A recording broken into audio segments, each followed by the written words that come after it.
Greetings, free thinkers. Welcome to the Hoggcast. How are you doing today? Hope you're doing fine. I certainly am. Okay, what do we have for you on today's episode? We have a bombshell episode. We have a great episode. So make sure you get this shared, get it subscribed, get subscribed to the channel, hit the notification bell, like the video, and let me know what you think down below. Now, the bombshell is, we've got two clips to watch. First, the clip of Vladimir Putin of Russia calling out Biden for a debate live on air, US television. Of course, Biden won't do it because he's a weak, limp-wristed coward, and he will be thoroughly put in his place by Vladimir Putin. That's not defending Vladimir Putin. That's not saying he's a good man or anything like that. I'm just saying things how I see it. And the second clip we have is of the recent, as of the last couple of days, meeting of Chinese politicians representing the CCP meeting with delegates from the United States in Alaska, in which China calls out the United States, or should I say more accurately, the Biden administration. You know I love America, you know I support America, you know I would live in America, move there in a heartbeat if I could just cross the Rio Grande and live in a sanctuary state like a lot of other migrants can. But I do not acknowledge the strength of the Biden administration, and I think a lot of people are noticing that, how weak the Biden administration is. And it is weak because it's headed by a corrupt old legacy politician who has more holes in him than a teabag. Anyway, let's get into this clip now. These two clips even. Okay, so first let's check out the clip with Vladimir Putin responding to Joe Biden's absurd attack on him. I want to invite Biden to continue this discussion, but on the condition we do it live, online, without any delay, in an open, direct discussion. I think it would be interesting. In an interview that aired Wednesday, Biden did not mince his words. So you know Vladimir Putin. You think he's a killer? I do. So what price must he pay? The price he's going to pay, well, you'll see shortly. A Kremlin spokesman said there hasn't been anything like this in history, as the Russian president analyzed the comments. I remember when we were young and would bicker out in the yard. We would say, I'm rubber and you're glue. Bad names bounce off me and stick to you. We always see our own qualities in other people and assume that they are just like us. Putin accused the U.S. of past genocide, slavery, and referenced Black Lives Matter, themes that Russian bots use online to divide American. Oh, Russian bots. This is a mainstream media outlet. Even Fox News, look, using the term Russian bots. Russian bots.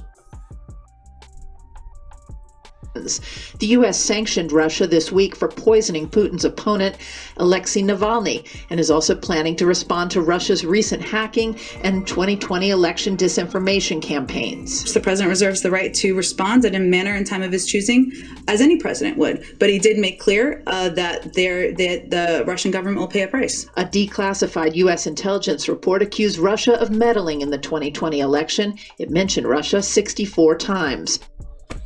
Russia meddling. So why, if this is the case, and nobody's ever told anybody why Russia would support Donald Trump, why would he? What does he get out? What does Putin get out of it? Why would Putin support him? And if he did meddle, why isn't Trump the president now? Apparently we were told that this happened in 2016. And why is it okay to say Putin got involved in the 2020 election now? They're saying that now after they said that in the 2016 one. Why is it okay to say that, but a Republican or even a conservative voter, an average person on the street, average run-of-the-mill person from a flyover state, can't point the finger at the Democrats? Why is it? Why is that? I wonder. Why does one side have to position themselves where you can't criticize them, but they can just throw any accusation they want your way. Answer that question for me. The escalating tensions come as Russia hosts a new round of peace talks between the Taliban, the Afghan government, and 4 other countries, including the U.S., which needs Russia's help to end the fighting in Afghanistan. You'll never end the fighting in Afghanistan, although I do appreciate the gesture, of course. Anything to do with peace is good.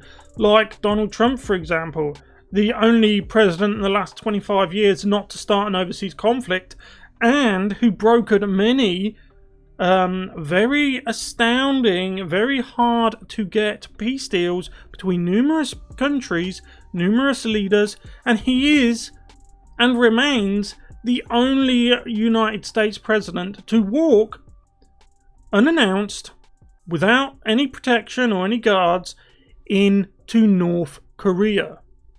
We all saw him cross the I think it's the 46th or the 45th parallel, the divide between North Korea and South Korea. I've forgot its name. I can't remember its name, but it's got a name, hasn't it? It's right in the middle of the demilitarized zone. You kind of have to go through one or the other. I can't remember what it's called, but he's the only person to do that. He's the only president to walk through the North Korean border. I just find it amazing. And then you have Joe Biden, who is extremely limp-wristed. People can, they can sense his weakness. Angered by Biden's remarks, Putin recalled Russia's ambassador back to Moscow for consultations, something Moscow has not done in protest in more than 20 years. Okay, so other than what I've stated, we'll go back because there's a couple of, before we move on to the China clip, there is a couple of points I want to make. Invite Biden to continue this discussion, but on the condition we do it live, online, without any delay, in an open, direct discussion. I think it would be interesting. In an interview. So, you know that Joe Biden's never going to do that. He won't do it because he knows full well he would be torn to shreds, verbally, of course, in a debate with Vladimir Putin, because he knows that Vladimir Putin will lay on the line the dirty laundry. Again, I love the United States, but it does have, like many countries, most countries, in fact, including my own, Great Britain, does have dirty laundry. The dirty laundry does, however, always seem to come from one side of the aisle. And he would lay it all on the line. It wasn't that many weeks ago that Joe Biden ordered a knee-jerk missile strike into Syria, which solved approximately nothing. And then he goes on and accuses Vladimir Putin of being a, quote, killer, end quote. He probably is. In fact, he is. However, the former KGB assassin, when he did it, he looked you straight in the eye. When Joe Biden does it, he pushes a button somewhere in a fortified room in the Oval Office, or in the White House, or wherever. I'm being hyperbolic, but he essentially orders a missile strike, right? That's the difference between a man and a boy. That's the difference between a KGB agent and an American or British career politician. That aired Wednesday, Biden did not mince his words. So you know Vladimir Putin. You think he's a killer? Mm-hmm. I do. So what price must he pay? The price he's going to pay, well, you'll see shortly. A Kremlin. So with that ridiculous, knee-jerk, reactionary and stupid comment, Joe Biden has essentially painted himself and his administration into a corner now. Because he not only has accused him of being a killer, but he has said that he's going to have repercussions for that. And this hyper-focus by the American left on Russia is one of the most egregious and classic examples of now you see it, now you don't. It's smokes and mirrors. The worse China behaves and the more embedded the Democrat administration and party as a whole becomes with China, the more the Democrat Party and their allies in the mainstream media try to get you to focus on Russia. It's, again, smoke and mirrors. Don't look over there where all of this stuff is happening. Look over here instead. Ooh, Vladimir Putin. They wrap Vladimir Putin in tinsel and put all sequins on him. Say, oh, look, it's the bad man. It's Russia. Russia has a stagnant population, a stagnant economy, and yes, they have the bomb and they have a strong military. But they have no desire for war. I know Russian people. Okay, there's plenty of them that live here, right? They, believe it or not, are quite friendly. Spokesman said there hasn't been anything like this in history as the Russian president analyzed the comments. I remember when we were young and would bicker out in the yard. We would say, I'm rubber and you're glue. Bad names bounce off me and stick to you. We always see our own qualities in other people and assume that they are just like us. Putin accused the U.S. of past genocide, slavery, and referenced Black Lives Matter, themes that Russian bots use online to divide Americans. That comment there from Fox News, however, really pisses me off, right? Because the people that talk about slavery, BLM, and America's history are all on the left. They love to talk about that. And they use that to divide America. The whole idea of diversity and multiculturalism is to allocate different people into different groups separated by different cultures, languages, and so on and so on. This is why they attack the national anthem and the flag, because flags and a national anthem are something that is meant to act as an umbrella that holds all the different people from the different groups underneath it. It's something to unify people. That's why the left often target the things that unify, such as flags and national anthems and so on and so on. But to accuse people of being Russian bots, and this is coming from a mainstream... I often didn't class Fox News as a mainstream media outlet, but from their actions from November onwards have shown us what they're really made of. And to talk about Russian bots, a mainstream media outlet talking about Russian bots. You know, I'm sure you don't need me to tell you that the Russian bot insult comes from the left, and it's they use it against conservatives because conservatives, despite what the mainstream media will project and the education system will project, the conservatives actually make up the majority, the silent majority, and that finds its way onto the internet. And the left's psychological way of dealing with always seeing the like to dislike ratio on conservative issues, the likes being much higher than the dislikes, and then on liberal issues, the dislikes are much higher than the likes. Their way of mentally compartmentalizing that and dealing with it is to accuse everyone of being bots. Like, we've got time to create a million different profiles just to click a like button. It's ridiculous. And now we have mainstream media, supposedly conservative media, Fox News, accusing people of being Russian bots. Absurd. Anyway, let's move on to the China clip.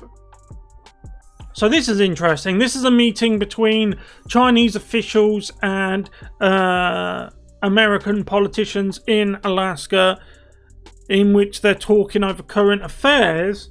And this is what I'm saying about globally, people are smelling the weakness that oozes from Joe Biden. And we're going to watch this clip, and at the end, the Chinese official, his parting words is a direct hit on the Biden administration. If this was a game of battleships, the final words, I mean, the trading blows, but the final shot, the final salvo from the Chinese side sinks the American ship instantly. And hey, I wish it wasn't. You know I love America. But this channel is about providing a narrative that's different from the mainstream media and me just calling things as I see it. We'll also discuss our deep concerns with actions by China, including in Xinjiang, Hong Kong, Taiwan, cyber attacks on the United States, economic coercion toward our allies. Each of these actions threaten the rules-based order that maintains global stability. 倒打一把是不行的。 Well, you can't blame this problem on somebody else. I have to tell you, what I'm hearing is very different from what you described. I'm hearing deep satisfaction that the United States is back, that we're re-engaged with our allies and partners. That the United States is, quote, back. What does that mean, back? As if under Trump that the United States had gone somewhere? The United States is back. And oh, don't China know it? And Russia, for that matter. You know, you have Vladimir Putin calling out Joe Biden for a debate, and you know he won't do it. So, if the United States is back, Joe Biden, let's have the debate. I'm also hearing deep concern about some of the actions your government is taking. Even the way the American diplomats talking, it's all a show. It's all manufactured. It's hollow. The Chinese representative is talking from the heart. You can hear by the way his words are coming out that it's just one direction. The American guy, he's talking in a kind of morally indignant, I'm better than you, puffed up type of way. Your government is taking. 我们把你们想得太好了，我们认为你们会遵守基本的外交礼节。 Well, I think we thought too well of the United States. We thought that the US side will follow the necessary diplomatic protocols. 所以我们刚才必须阐明我们的立场。 So for China, it was necessary that we make our position clear. 我现在讲一句，你们没有资格在中国的面前说你们从实力的地位出发同中国谈话。 So let me say here that in front of the Chinese side, the United States does not have the qualification to say that it wants to speak to China from a position of strength. From a position of strength. Let's watch that end bit again. And now you see what I mean, right? That was a huge shot from China to the weak Joe Biden administration, right? You're getting it. The Biden administration's getting it from both sides. Russia and China. They can... Listen, these people never spoke to Trump like that. You can dislike Trump. You can get on the old Twitter and post hashtags about you never Trump and all of this stuff, right?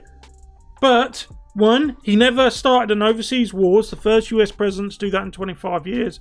Two, Trump walked unannounced, without defense or guards, into North Korea, the first president to do that. Three, he was nominated twice. He was never going to win it, of course, because the Nobel Peace Prize has become politicised. Like everything else the left touch, as soon as they touch it, it gets politicised. It gets an infusion of bias, and so on and so on.